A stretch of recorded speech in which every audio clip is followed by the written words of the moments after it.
কখনো পায়ে হেঁটে কখনো হুটখোলা গাড়িতে লোকসভা নির্বাচনে ভোটের প্রচার সারতে দেখা গিয়েছে বনগাঁ লোকসভা কেন্দ্রে তৃণমূলের প্রার্থী বিশ্বজিৎ দাসকে। তবে এবার বাংলা সংস্কৃতিকে তুলে ধরে গ্রাম্য এলাকায় প্রচারে মহিষের গাড়িতে চড়েই জনসংযোগে প্রার্থী। উত্তর 24 পরগনার বনগাঁ লোকসভা কেন্দ্রে তৃণমূল কংগ্রেস প্রার্থী বিশ্বজিৎ দাসকে এদিন এমনভাবেই দেখা গেল বনগাঁ উত্তর বিধানসভা কেন্দ্রের ঘাটবাওর ছয়ঘরিয়া ও ধর্মপুকুরিয়া গ্রাম পঞ্চায়েত এলাকায় বর্ণাঢ্য প্রচার করতে। সামনেটা ফাঁকা করো না, আরে তোমরা সাইডে যাও, লোকই তো ঢেকে দিল। ও দাদা, ও দাদা।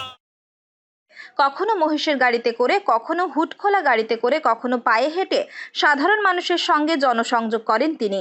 সীমান্ত এলাকা হওয়ায় শহর অঞ্চলের পাশাপাশি গ্রাম্য এলাকায়ও দলের হয়ে প্রচারে বাংলার কৃষ্টি সংস্কৃতিকে তুলে ধরতেই এই অভিনব ভাবনা বলেই জানিয়েছেন প্রার্থী।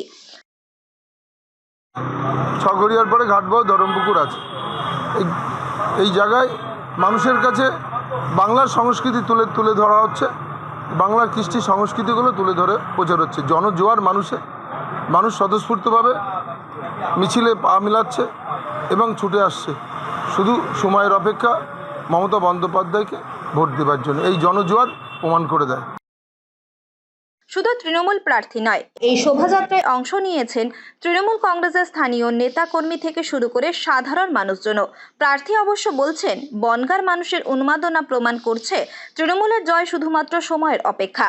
রাস্তার দুপাশে দাঁড়িয়ে মানুষজন দেখছে বিশ্বজিতের এই অভিনব প্রচার। উত্তর 24 পরগনা থেকে রুদ্র নারায়ণ রায়ের রিপোর্ট, লোকাল 18 বাংলা।